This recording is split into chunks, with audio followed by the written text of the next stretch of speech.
Hi there, my name's Trevor. This is the How To Festival, and you just clicked on the How to Run an Ultra Marathon session. So I have limited time, so I'm going to get started right away.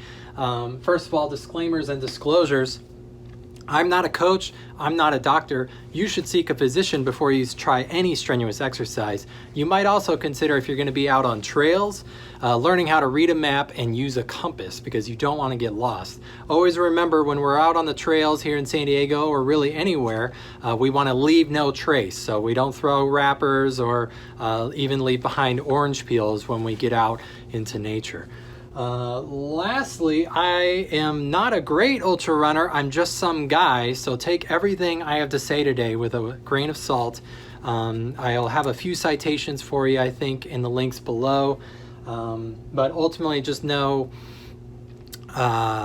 I'm not a great ultra runner, and I haven't run that many. You should always look to veterans of the sport to learn more. There's lots of resources on the web that we can recommend to you. So what is ultra running? Ultra running is anything over the marathon distance of 26.2 miles. In my opinion, as far as I know, that's a very arbitrary distance. So when we judge human athletic performance with the marathon at 26.2 miles, ultimately, we know it was just about a guy in Greece who ran that much, but that amount of distance doesn't have anything to do with how humans and their biomechanics and their potential can move over space in a day or so. Maybe that's a little out there, but I'll touch on that before we finish.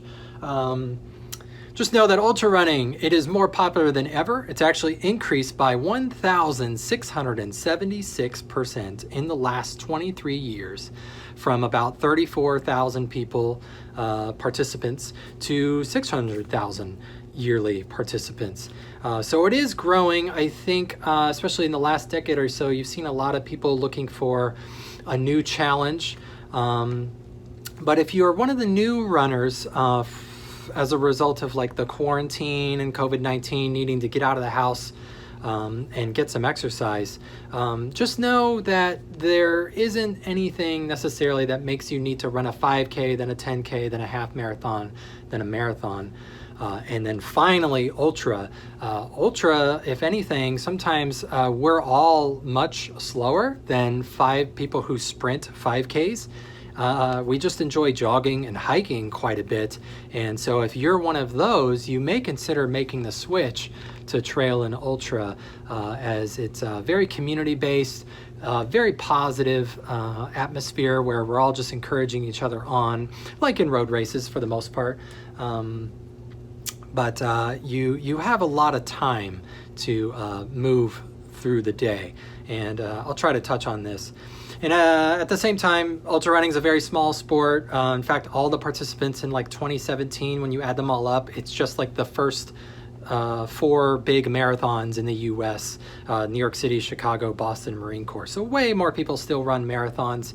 Ultra is its own thing, but ultimately it's anything beyond 26.2. And it's not a big deal. A lot of us are jogging these miles and we're walking the latter miles. So how do you do it? Okay, so for those of you who are new, you're going to be building a base. That's kind of a daily practice of getting about 3 to 5 miles in. And as you pursue ultra, try to bump that base up to maybe 6 or 7 miles. It makes a huge difference just what an extra half mile or mile can do. Doing it 5 times a week, then as you start enjoying it more, you can even graduate into 6 or 7 days a week. You'll still want to take time out to rest, and that goes into what's called periodization, where you have to think of your time, say, in a 6-month block. 3 months is one training block. Then you're going to take a rest for about a week and really decrease your mileage, or just get off your feet entirely, maybe cross-train. And then you ramp it back up again in those last 2.5 months, etc. There are some great resources on base building, periodization, rest and recovery, kind of running 101 stuff. The library obviously has lots of books on how to get started with that. For me, Hal Higdon, his books on how to run a marathon are just great, very simple. what to do. Diet, nutrition. One anecdote I like to always bring up is on the one hand, we have a very famous ultra runner. His name's Scott Jurek. In his book, Eat and Run, which the library owns, he advocates a plant-based diet. One thing I can say about a plant-based diet, leads to a lot less inflammation. Less inflammation means you recover quicker and you can do more runs. And on the other hand, another very famous ultra runner, his name is Carl Meltzer. I don't have any books to recommend from him. He eats bacon cheeseburgers and likes to drink beer. So, and he's won more 100-mile races than anyone ever. So who knows? But what I would say with diet nutrition is, as you build your base and your miles increase, you're going to want to eat more food. That you need to fuel your body as you recover from these runs. You'll also learn how to eat on the run. If you go for, say, a 12-mile run, probably eat a little something at mile 6, see how it sits on your stomach, and you'll be experimenting with different foods and gels as you go. Different people kind of find out what works for them. Lastly, the long run. This is probably the biggest thing, either for new runners or runners who are used to 10Ks or half marathons.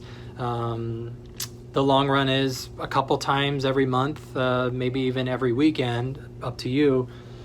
You're going to get out there. You don't even have to run trails. You can just do a long course on sidewalk. But you want to be on your feet. Again, it's more about time on your feet, about 4 hours.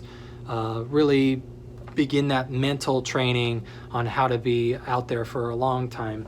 Everything in preparation for race day. Now, we don't have races right now because of COVID-19, which is unfortunate, but your race could be a date that you've selected to just get out there and say, hey, I'm going to go run a 50K. I'm going to do the 5 peaks and Mission Trails, and just get out there and see what I can do. And even if I have to walk, I'm going to make sure when I bring my phone that it says 31.1 miles when I'm done. That would be your race day. Something I've heard before that I really like is people say you shouldn't exercise, you should train. And how you train for something is you select your race day on the calendar. 6 weeks away, 12 weeks away, 6 months away, whether it's an actual race or not. That will give you a goal, and then you work towards accomplishing that goal. That's really what ultra running is all about. Lastly, the why. We've done how, what, how, and why. The why is if you clicked on this and you're curious, you're already started. Don't feel the need to answer this question. I've been running for years now, and I don't know the answer of why. People will ask you why. Lots of people have their own sorts of responses to that, but I think just be comfortable living inside that question would be my advice at this point. If you feel drawn to do the longer miles, leave it at that. Okay, lastly, before I go, I did mention the library has some different materials. This is a Hal Higdon book about Boston. He has lots of other how to run a marathon training books that are great for people looking to get started. I am one of these folks who read Born to Run once upon a time, and I remember listening to the audiobook of this, and in the first chapter they're like, oh, there's people who run 40, 50 miles in a day. And I was sitting there listening to it. I had never done any of this before, and without thinking, I just said to myself, I want to do that. And and now I have, and I'm pretty proud of myself for it. Another great resource, Ultra Running Magazine, is an excellent periodical on the world of ultra running. I Run Far is a great website if you want to learn more. Great community there. And here in San Diego, we have the San Diego Ultra Running Friends, or SURF. That's a great community of supportive folks. I thought I'd share some of their tips. I asked them, what are some anecdotes that you learned when you first started running ultras that helped you? So I want to read some of these now. Don't run the entire race. Make and adapt your race from aid station to aid station. Also, someone else mentioned, mentally break it down into shorter distances. Aid station to aid station works best for me. In an ultra, just like a marathon, there's multiple aid stations where there's food and Gatorade and stuff like that. One person suggested find other experienced runners to train with and share tips, etc. This is huge. A lot of that will happen on race day as you meet other folks, and over the years that's just what's happened with me. I don't have that many social runs I do, but there are a lot of social runs in San Diego you might check out once the shelter in place orders are lifted and things are safe, of course, etc. One person had a great analogy that running an ultra is a lot like driving a 4x4. The two-wheel high may work for some situations, kind of early in the run when things are feeling good, and then four-wheel high is where most things happen, but four-wheel low is what will get you to the finish. That's when the suck sets in, and it will happen, and you have to just keep moving. So in an ultra run, you just need to find your low one gear and keep chugging along. So I like that one a lot. Another phrase a person shares, take what the trail gives you. If it's a steep hill and you need to power hike it, that's perfectly fine, but you pay it back when it's flat and downhill. You take what the trail gives you. One person says, ultra running is a way of life. It's not a short-term obsession. We'll go two different ways with that. Ultra running absolutely is a lifestyle choice. You will either hear that calling or not, but just know for folks who do these things, fight that urge where you're just doing it because you want to say that you've done it. There's a lot more to it than just kind of the water cooler on Monday morning. And for folks that leave it at that, that's fine too. But I agree there that it's a huge process-oriented drive getting into the world of ultras. So we'll just leave it at that.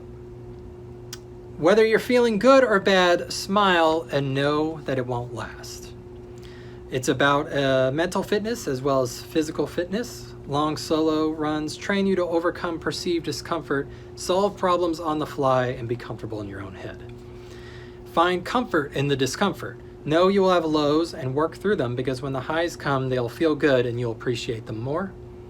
Don't run any hill you can't see over, like that one. And for the start of the race, if you feel like you're going to slow down some more. Always go out slow. You can always speed up later. Eventually, you will be in enough pain that you're going to need to play some positive mental tricks with yourself to get yourself through. Just know that from the beginning. And be comfortable living inside the why. So that is how to run an ultra marathon. Thank you all so much for joining me. Hope you watch some of the other how-to sessions as well. And if you have questions, state them below. I'll be happy to either send you resources or just tell you what I know. So thanks so much, everyone. My name's Trevor, and I'll see you on the trails.